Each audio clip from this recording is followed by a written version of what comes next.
Ronaldo কেন এইটা করে আবার মেসি কেন এইটা করে, দুইটা আমার একটা কারণ আছে। এই কারণটা হচ্ছে রোনাল্ডো এরকম করে, আগে গোল দেওয়ার পর ইয়েট বলতো, তারপরে তো দর্শকরা কিছুই করতো না, তারপরে হচ্ছে ঘুঘুরা থাকতে একটা জিনিস বের করলো, ইয়েট মানে হচ্ছে থু, বুঝলাম ইয়েট মানে হচ্ছে থু, তারপরে এখন থেকে থু করে, গোল দেওয়ার পর ওই থুটাই হচ্ছে আমি পেরেছি, এইটা অর্থ। এখন মেসি কেন এইটা করে, প্রথমে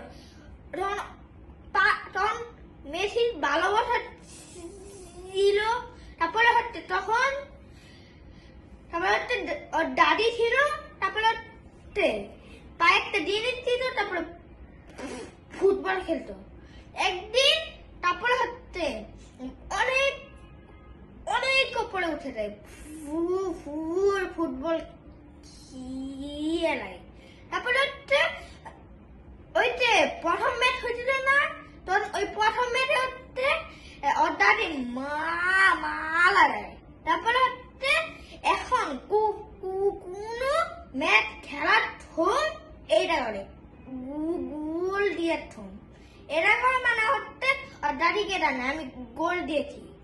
লাইক সাবস্ক্রাইব করবেন, সাবস্ক্রাইবের চাপ দিয়ে বেল বাটনে চাপ দেন, অবশ্যই আমার ভিডিও দেখবেন। ওকে বাই বাই, আবারও দেখা হবে, কিন্তু অবশ্যই দেখবেন আমার ভিডিও।